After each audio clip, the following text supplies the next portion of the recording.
2020년 12월 3일 새벽 예배를 주님 앞에 드리겠습니다. 사도신경하심으로 우리의 신앙을 하나님께 고백하겠습니다. 전능하사 천지를 만드신 하나님 아버지를 내가 믿사오며 그 외아들 우리 주 예수 그리스도를 믿사오니 이는 성령으로 잉태하사 동정녀 마리아에게 나시고 본디오 빌라도에게 고난을 받으사 십자가에 못 박혀 죽으시고 장사한 지 사흘 만에 죽은 자 가운데서 다시 살아나시며 하늘에 오르사 전능하신 하나님 우편에 앉아 계시다가 저리로서 산자와 죽은 자를 심판하러 오시리라. 성령을 믿사오며 거룩한 공예와 성도가 서로 교통하는 것과 죄를 사하여 주시는 것과 몸이 다시 사는 것과 영원히 사는 것을 믿사옵나이다. 아멘. 우리 함께 부르실 찬양은 찬송가 312장 너 하나님께 이끌려 찬양하시겠습니다.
잠들고 의지하는 자 주께서 기억하시리.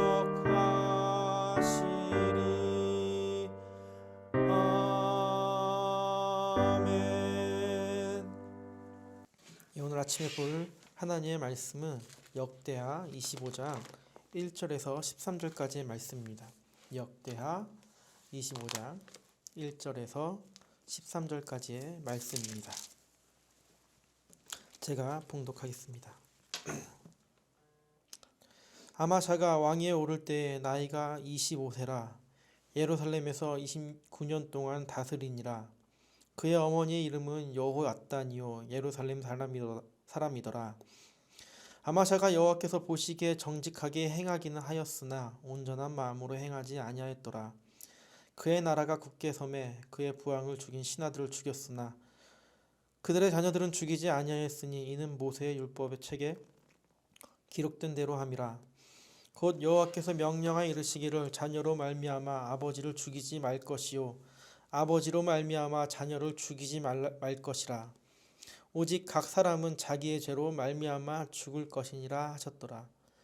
아마샤가 유다 사람들을 모으고 그 여러 족속을 따라 천부장과 백부장들을 세우되 유다와 베냐민을 함께 그리하고 20세 이상으로 계수하여 창과 방패를 잡고 능히 전쟁에 나갈 만한 자 30만 명을 얻고 또 은 100달란트로 이스라엘 나라에서 큰 용사 10만 명을 고용하였더니 어떤 하나님의 사람이 아마샤에게 나와서 이르되 왕이여 이스라엘 군대를 왕과 함께 가게 하지 마옵소서. 여호와께서는 이스라엘 곧 온 에브라임 자손과 함께 하지 아니하시나니 왕이 만일 가시거든 힘써 싸우소서 하시리이다. 왕이 만일 가시거든 힘써 싸우소서. 하나님이 왕을 적군 앞에 엎드려지게 하시리이다. 하나님은 능히 돕기도 하시고 능히 패하게도 하시나이다 하니, 아마샤가 하나님의 사람에게 이르되 내가 100달란트를 이스라엘 군대에게 주었으되 어찌할까. 하나님의 사람이 말하되 여호와께서 능히 이보다 많은 것을 왕에게 주실 수 있나이다 하니라. 아마샤가 이에 에브라임에게서 자기에게 온 군대를 나누어 그들을 고향으로 돌아가게 하였더니 그 무리가 유다 사람에게 심히 노하여 분연히 고향으로 돌아갔더라. 아마샤가 담력을 내어 그의 백성을 거느리고 소금 골짜기에 이르러 세일 자손 10,000명을 죽이고 유다 자손이 또 10,000명을 사로잡아 가지고 바위 꼭대기에 올라가서 거기서 밀쳐 내려뜨려서 그들의 온몸이 부서지게 하였더라. 아마샤가 자기와 함께 전쟁에 나가지 못하게 하고 돌려보낸 군사들이 사마리아에서부터 벳호론까지 유다 성읍들을 약탈하고 사람 1,000명을 죽이고 물건을 많이 노략하였더라. 아마샤가 에돔 사람을 죽이고 돌아올 때에 세일 자손의 신들을 가져와서 자기의 신으로 세우고 그것들 앞에 경배하며 분향한지라. 그러므로 여호와께서 아마샤에게 진노하사 한 선지자를 그에게 보내시니 그가 이르되 저 백성의 신들이 그들의 백성을 왕의 손에서 능히 구원하지 못하였거늘 왕은 어찌하여 그 신들에게 구하나이까 하며, 선지자가 아직 그에게 말할 때에 왕이 그에게 이르되 우리가 너를 왕의 모사로 삼았느냐. 그치라. 어찌하여 맞으려 하느냐 하니, 선지자가 그치며 이르되 왕이 이 일을 행하고 나의 경고를 듣지 아니하니 하나님이 왕을 멸하시기로 작정하신 줄 아노라 하였더라. 아멘. 오늘 아마샤의 두 모습이라는 제목을 가지고 여러분들과 함께 하나님의 말씀을 나누도록 하겠습니다. 오늘 이 시간 하나님 말씀 앞에 나와 하나님의 음성에 귀 기울이시는 성도님들께 하나님의 은혜가 넘치시기를 간절히 소망합니다. 어제까지 우리는 역대하 24장에서 요아스 왕의 안타까운 최후를 보았습니다. 대제사장 여호야다가 사는 날 동안에는 요아스가 정직하게 행했지만 여호야다가 죽은 이후에는 여호와의 전을 버리고 우상을 섬겼습니다. 이로 인해 하나님의 진노가 임했고 요아스 왕은 이런 하나님의 진노에도 전혀 돌이키지 않았습니다. 결국 자신의 신하들에게 죽임을 당하는 아주 비참한 결말로 그의 인생은 막을 내립니다. 요아스 왕을 이어 아들 아마샤가 남유다의 8번째 왕으로 세워집니다. 역대기 저자는 아마샤를 이렇게 평가합니다. 2절에 아마샤가 여호와께서 보시기에 정직하게 행하기는 하였으나 온전한 마음으로 행하지 아니하였더라. 이 구절 안에 아마샤의 두 가지 모습이 담겨 있습니다. 이 두 모습의 기준은 하나님 보시기에 잘한 것이고 못한 것입니다. 하나님 보시기에 잘한 것은 무엇입니까? 잘한 것은 그가 정직하게 행한 것입니다. 그리고 못한 것은 온전한 마음으로 행하지 않은 것입니다. 그리고 이후에 이어지는 내용들이 이 두 가지 모습을 아주 자세하게 나열하고 있죠. 오늘 우리는 아마샤의 두 가지 모습을 통해 하나님이 우리에게 주시고자 하는 은혜가 무엇인지 말씀을 통해 살펴보고 생각해 보려고 합니다. 첫 번째는 하나님 보시기에 잘한 모습입니다. 아마샤가 왕이 되자 자기의 아버지 요아스를 죽인 신하들을 잡아 그들을 죽이기 시작합니다.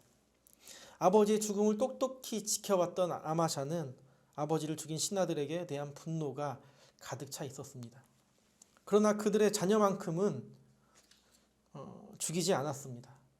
성도님들도 아시다시피 보통 왕에 대한 반역 모의가 시작되면 그 반역 모의를 하기만 해도 죽임을 당하고 뿐만 아니라 그 집안 식구들까지 모조리 죽이게 합니다. 하지만 아마샤는 아버지를 죽인 신하들만 죽이고 그들의 자녀들은 살려두죠. 아주 쉽지 않은 결정입니다. 아마샤 왕이 그렇게 한 이유는 모세의 율법책에 아버지의 죄로 자녀를 죽이게 하지 말라고 쓰여 있기 때문이었습니다.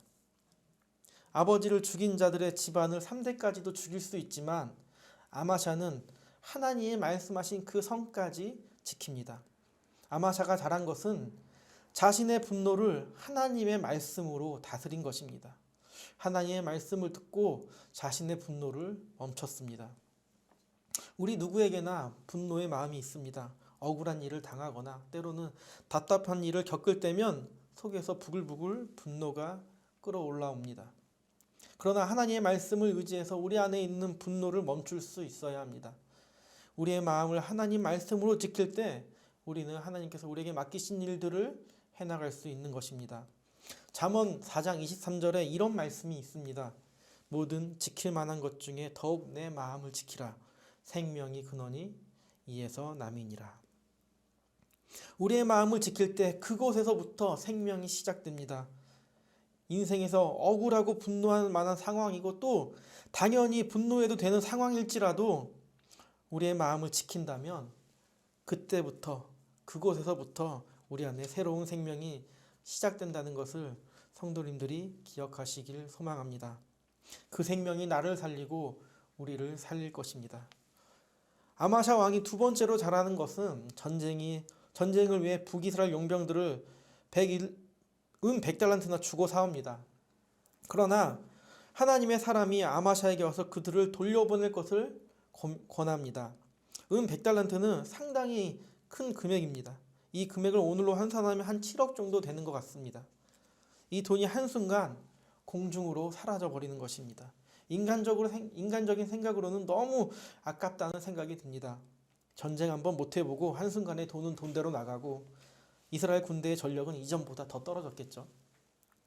하지만 하나님의 사람이 아마샤에게 그들을 돌려보낼 것을 말하면서 덧붙여 이렇게 말을 합니다. 하나님이 능히 도우실 것이니 그저 왕은 힘써 싸우기만 하시면 됩니다. 아마샤는 하나님의 사람, 하나님의 말씀에 순종합니다. 그가 순종할 수 있었던 이유는 하나님의 사람이 그에게 전한 말, 하나님이 능히 도우실 것이라는 확신이 그에게 있었기 때문입니다. 그 말을 들은 아마샤 왕은 전쟁은 자신이 하는 것이 아니라 하나님이 하신다는 사실을 알았습니다. 자신의 선왕들을 통해 전쟁에서 승리하고 패배하는 것의 차이가 바로 하나님과 함께 하신가 아니면 하나님이 함께하지 않는가에 따라 달려있다는 것을 아마샤 왕은 알고 있었기 때문에 기꺼이 그 용병들을 돌려보내고 하나님의 말씀에 순종할 수 있었던 것입니다. 저는 아마샤의 이 모습 두 가지를 보면서 깨닫는 것이 있습니다. 자신의 분노에 따라 행동하거나 또는 개인의 인간적인 생각과 눈에 보이는 상황이 아닌 하나님의 말씀을 기준으로 삼고 그 말씀대로 순종하려는 모습을 봅니다. 우리는 연약해서 상황 따라 마음과 생각이 변합니다. 하지만 하나님의 말씀은 어떤 상황 가운데서도 늘 동일한 기준으로 우리에게 표준을 제시합니다. 우리가 하나님의 말씀을 삶의 표준으로 삼아 하나님이 주시는 참된 생명과 인생의 전쟁을 승리로 이끄시는 하나님을 경험하시는 우리 광명중앙의 성도님들 되시기를 간절히 소망합니다. 이번에는 아마샤가 못한 점을 살펴보려고 합니다. 아마샤가 하나님의 도우심으로 세일 자손과 에돔과의 전쟁에서 승리합니다.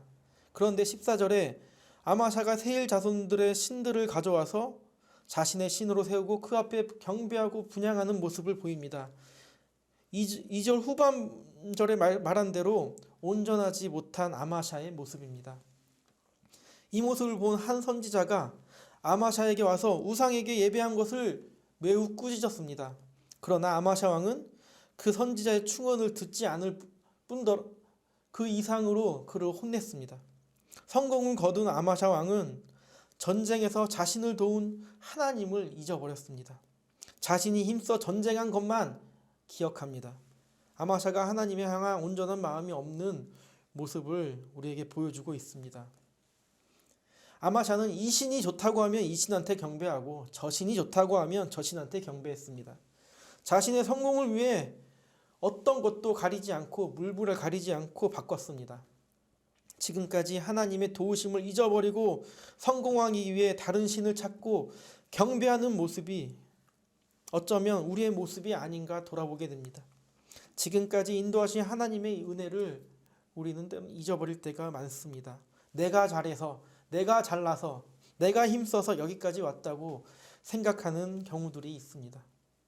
때로는 성공을 위해, 나의 유익을 위해 지금까지 인도하신 하나님을 외면하지는 않았습니까? 이 시간 우리 말씀을 통해 한번 돌아보길 소망합니다. 우리가 아무리 힘써 준비하고 진행한다 하더라도 하나님이 능히 도와주지 않으신다면 그 전쟁은 지고 마는 것이죠. 저는 오늘 말씀을 통해 이런 생각을 해봅니다. 만약 아마샤 왕이 끝까지 온전한 마음으로 정직하게 행했다면 하나님이 주신 더 큰 축복과 형통함을 누리지 않았을까라는 생각이 듭니다. 끝이 안 좋으니 이전에 정직하게 행한 것조차도 그 의미가 퇴색됩니다. 많은 왕들의 끝이 참 아쉽습니다. 아마샤뿐만 아니라 아마샤의 아버지 왕인 요아스 왕도 그렇고 끝이 아름답지 못해 참 아쉬움이 남습니다. 그러면서 느끼는 것은 인생이든 일이든 사역이든 참 끝이 중요하다는 생각이 들었습니다. 우리가 마지막까지 하나님의 도우심을 구하고 그 은혜를 기억하는 것이 하나님께 사랑받은 자, 은혜받은 자의 참된 모습이 아닐까라는 생각이 듭니다. 덧붙여 4년 정도 광명중앙교회를 섬기신 임정남 목사님이 이곳의 사역을 잘 끝내시고 하나님의 부름이 있는 상주로 가게 되었습니다. 그동안 참 수고하셨고 그곳에서도 하나님과 동행하시며 하나님의 사역을 잘 감당할 수 있도록 성도님들이 기도해 주시기를 부탁드립니다. 기도하겠습니다. 하나님 아버지 감사합니다. 이 시간 주님 말씀으로 깨닫게 하시니 감사합니다. 우리의 삶의 기준이 하나님이 되게 하시고 그 하나님이 주시는 은혜를 잊지 않고 늘 기억하고 감사하며 살아가게 하여 주시옵소서. 이 모든 건 예수님의 이름으로 기도합니다. 아멘. 여러분들께 한 가지 기도 제목을 드리려고 합니다. 오늘 수능이 있는 날입니다. 코로나 시기에 어려운 상황이지만 성실하게 시험을 준비한 수험생들을 위해서 시험을 잘 치를 수 있도록 기도해 주시고 또한 그들의 건강과 앞길을 책임져 주셔서 하나님의 선하신 계획을 알 수 있는 시간과 계기가 될 수 있도록 우리 성도님들이 합심하여 기도해 주시기를 부탁드립니다. 우리 마지막으로 주기도문 하심으로 오늘 새벽 예배를 마치도록 하겠습니다. 하늘에 계신 우리 아버지여, 이름이 거룩히 여김을 받으시오며 나라의 임하옵시며 뜻이 하늘에서 이룬 것 같이 땅에서도 이루어지이다. 오늘날 우리에게 일용할 양식을 주옵시고 우리가 우리에게 죄 지은 자를 사하여 준 것 같이 우리 죄를 사하여 주옵시고 우리를 시험에 들게 하지 마옵시고 다만 악에서 구하옵소서. 대개 나라와 권세와 영광이 아버지께 영원히 있사옵나이다. 아멘.